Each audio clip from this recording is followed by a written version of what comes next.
Star Wars 7x7 episode 2684.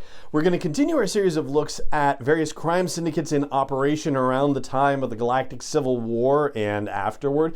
We're going to look at three lesser criminal organizations, if you will, but one of them has been mentioned in The Mandalorian already, and another one has significant ties to the Hutts. Punch it.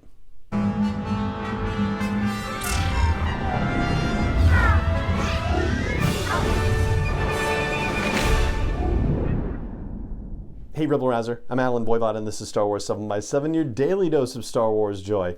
And thank you so much for joining me for it. Before we dive into our look at the criminal syndicates that we're going to check out today, I do want to flag for you that a date has been announced for the Disney Investor Call. It is happening on Wednesday the 10th, and so we'll be keeping a close eye on that and seeing what gets announced coming out of that. And of course that's going to be happening 2 days before the big Disney Plus day happening this Friday, so it's going to be a big week.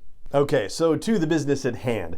There were 5 criminal syndicates that were particularly notable in the time of the Galactic Civil War. The Hutt Clan was one of them, the Pikes were another, and Black Sun a third. So we've talked about 3 of the 5. The Crymora Syndicate is a 4th one that we're going to talk about today. But really more as a means to an end, because there are a couple of other lesser crime syndicates, if you will, with which they were working that are more relevant to our conversations as it pertains to the Book of Boba Fett. So the Crymora Syndicate actually, funnily enough, since we were talking about Bottleneck yesterday, the short story that is taking place in connecting the novels A New Dawn and Tarkin, well, the Crymora Syndicate actually came up in the Tarkin novel. They ended up providing information that was helpful to Tarkin and Vader in busting up a rebel cell. So boo on those guys.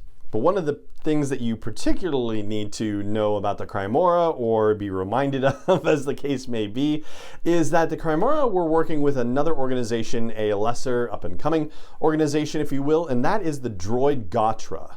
As you might guess from the name, it was a criminal organization run by droids with their own agenda for droid rights and supremacy in the galaxy. They actually showed up in the novel by Ray Carson, Most Wanted, which was a prequel to Solo: A Star Wars Story. Where that concerns us for The Mandalorian and the Book of Boba Fett has to do with a throwaway line at the very beginning of season 2. So you may recall that our titular Mandalorian hero went looking for information on where he could find other Mandalorians in the galaxy. And so he visited that one-eyed guy, Gor Koresh, who was voiced by, I believe, John Leguizamo. And the information that Gor Koresh gave him was that there had been a Mandalorian spotted on Tatooine in the town of Mos Pelgo, and he said that his information was good, and he said, "I swear by the Gotra." So that's the line right there. I swear by the Gotra, that suggests that the droid Gotra is active in the time of the Mandalorian and are wielding enough power that this guy is like, I'll swear by them. And when it comes to thinking about this from a practical perspective, or perhaps I should say from a special effects perspective, putting a bunch of droids on screen is pretty easy comparatively speaking. So yeah, that's something where if the Book of Boba Fett went in that direction and wanted to create a bunch of very dastardly villains, a bunch of gangland droids might not be a bad way to go. So that's the Crymora Syndicate, and more importantly for our conversation, the Droid Gotra. There is one other organization that I want to flag and make you aware of if you're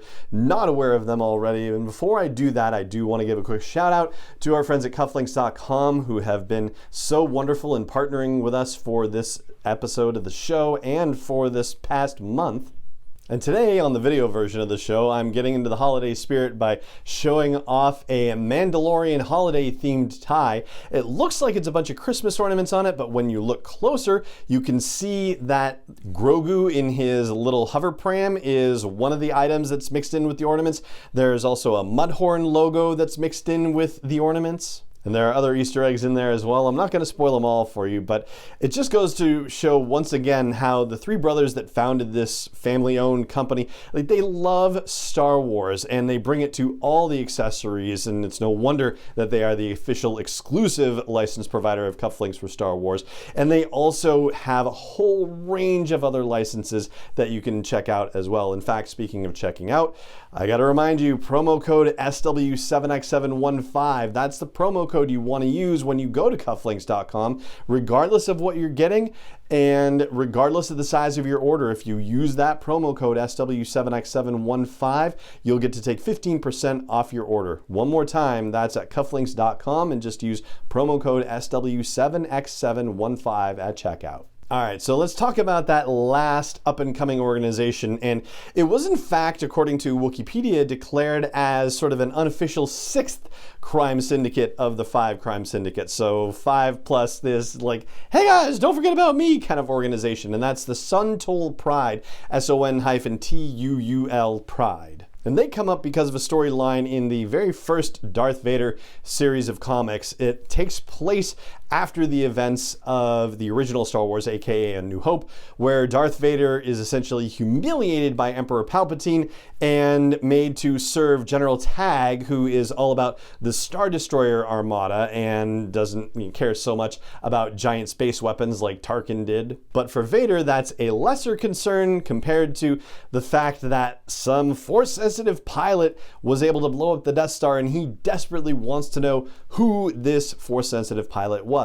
But to do so, to find out, he needs resources. He needs people on his side. He needs to conduct this investigation in secret, so that way it's hidden from the Emperor and everybody else in the Empire. That's how Vader comes to work with Dr. Aphra, which of course is detailed in those comics and also in the Dr. Aphra audio book, which is an expanded retelling of that story and from Aphra's perspective. Where it comes into play for us is that Vader, through Aphra and other agents that she's hired, managed to take a boatload of resources away from the Son-tuul Pride in order to help fund Vader's efforts. And as a result of that, and also of General Tag wanting to crack down on criminal organizations in the Outer Rim, and the Son-tuul Pride end up falling under that hammer as well, the Son-tuul Pride is really devastated by these efforts not long after the Battle of Yavin.